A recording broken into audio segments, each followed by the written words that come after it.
एक बार की बात है, एक गांव में एक ब्राह्मण रहता था। वह सुबह सुबह उठता, नहाता, पूजा करता, खाना खाता, फिर सो जाता। उसके पास किसी भी चीज की कमी नहीं थी। एक बड़ा खेत, खाना पकाने के लिए एक सुंदर सी पत्नी और 2 बच्चों का अच्छा परिवार था। सब कुछ होने के बाद भी ब्राह्मण के घर वाले बात से बहुत परेशान थे। वो बात यही थी कि ब्राह्मण बहुत आलसी था। वह कोई भी काम खुद से नहीं करता था, दिन भर सोता रहता था। एक दिन बच्चों को शोर सुनकर ब्राह्मण जग गया। उसने देखा कि उसके दरवाजे पर एक साधु महाराज आए हैं। ब्राह्मण और उसकी पत्नी साधु महाराज का स्वागत किया और उन्हें भोजन कराया। भोजन के बाद ब्राह्मण ने साधु की खूब सेवा की। साधु महाराज उनकी सेवा से काफी प्रसन्न हुए और उन्हें वरदान मांगने को कहा। ब्राह्मण ने वरदान मांगा कि मुझे कोई भी काम न करना पड़े और मेरी जगह कोई भी काम कर दे। तब साधु महाराज ने उसे वरदान में एक जिन देते हुए और साथ में भी यह भी कहते हैं कि जिन को हमेशा व्यस्त रखना। अगर उसे कोई काम नहीं दिया तो वो तुम्हें खा जाएगा। वरदान पाकर ब्राह्मण मन ही मन काफी खुश हुआ और साधु को आदर के साथ विदा कर दिया। साधु के जाते ही वहाँ एक जिन प्रकट हुआ। पहले तो ब्राह्मण उसे देखकर डर जाता है, लेकिन जैसे ही वो ब्राह्मण से काम मांगता है तब ब्राह्मण का डर दूर हो जाता है और वो उसे पहला काम खेत जोतने को देता है। जिन वहाँ से गायब हो जाता है और ब्राह्मण की खुशी ठिकाना नहीं रहता। कुछ ही दिन में जिन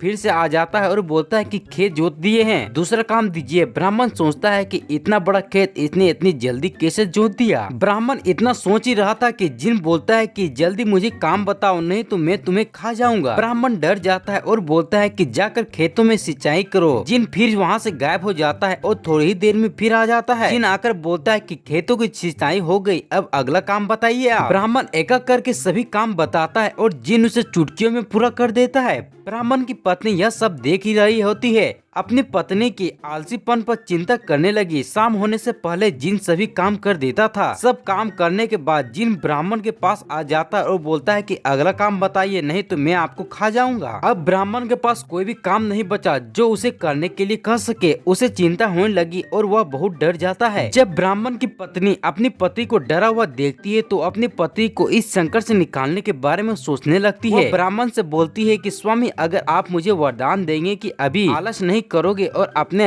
सभी काम खुद करेंगे तो मैं इस जिन को काम दे सकती हूँ। इस पर ब्राह्मण सोचता है कि पता नहीं यह क्या काम कर देगी। अपनी जान बचाने के लिए ब्राह्मण अपनी पत्नी को वचन देता है। इसके बाद ब्राह्मण की पत्नी जिन से बोलती है कि हमारे यहाँ एक कुत्ता है, तुम जाकर उसकी पूंछ सीधी कर दो। याद रखना उसकी पूंछ एकदम सीधी होनी चाहिए। जिन बोलता है कि अभी यह काम कर देता हूँ। यह बोलकर वह वहाँ से चला जाता है। लाख कोशिश करने के बाद भी कुत्ते की पूंछ सीधी नहीं कर पाता और हार मान लेता है। हार मानकर जिन ब्राह्मण के यहाँ से चल जाता है। उस दिन के बाद ब्राह्मण अपने आलस को छोड़कर सभी काम करने लगता है और उसका परिवार खुशी खुशी रहने लगता है। दोस्तों, हमें इस कहानी से यह सीख मिलती है कि हमें कभी भी जीवन में आलस नहीं करना चाहिए। आलस के कारण हम मुसीबत में फंस सकते हैं।